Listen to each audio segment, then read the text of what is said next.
Assalamualaikum warahmatullahi wabarakatuh. Saya Nurul Talina dengan NPM 1917051039 dari jurusan Ilmu Komputer Universitas Lampung.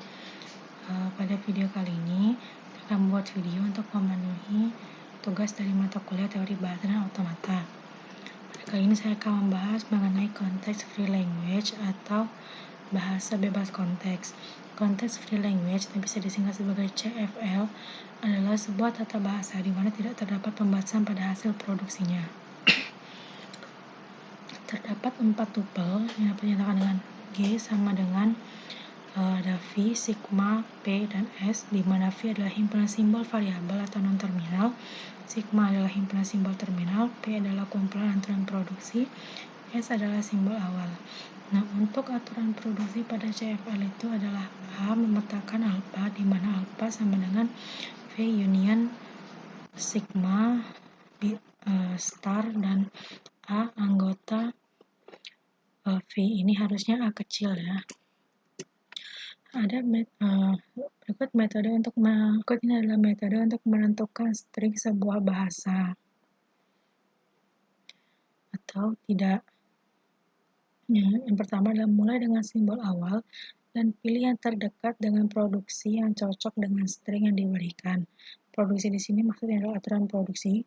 Yang kedua adalah ganti variabel dengan produksi yang paling tepat dan ulangi proses tersebut sampai string tersebut tidak menghasilkan produksi lain yang tersisa. Atau produksi di sini yang dimaksud adalah kumpulan aturan produksi yang P ini.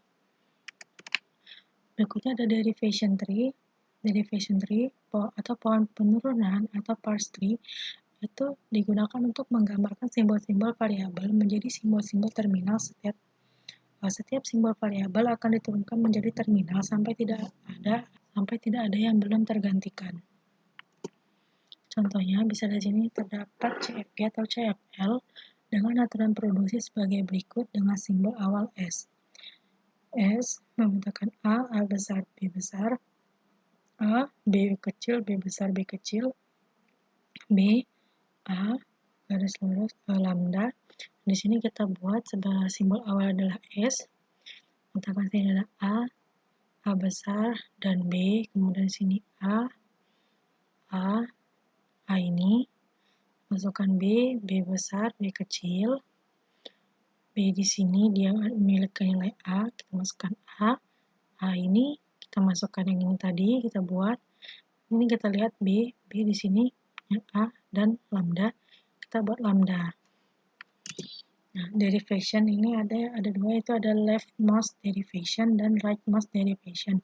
Leftmost derivation itu suatu penguraian atau penurunan dikatakan leftmost derivation bila setiap tahapan penurunan variabel atau non-terminal terkiri yang diuraikan atau paling kiri yang diuraikan. Sedangkan rightmost derivation itu apabila setiap tahapan penurunan variabel atau non-terminal paling kanan yang akan diuraikan.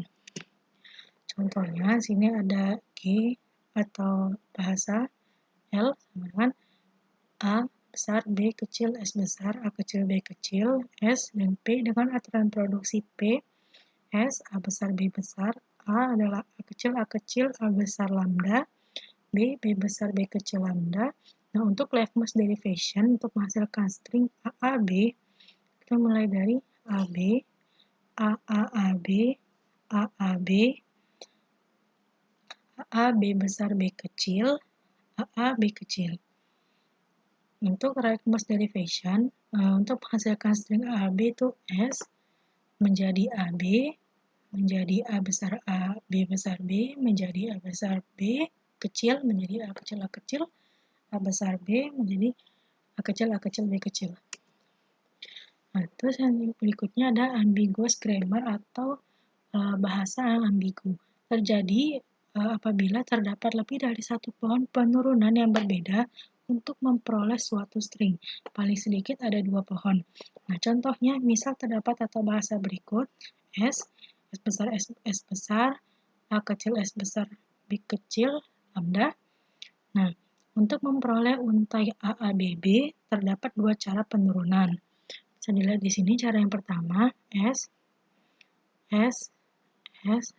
ada A, S, B kecil, terus S ini A, S, B, S ini lambda.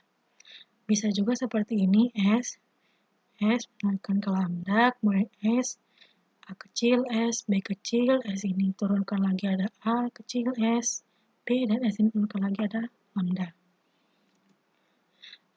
Baiklah, mungkin itu saja yang dapat saya sampaikan. Saya akhiri. Wassalamualaikum warahmatullahi wabarakatuh.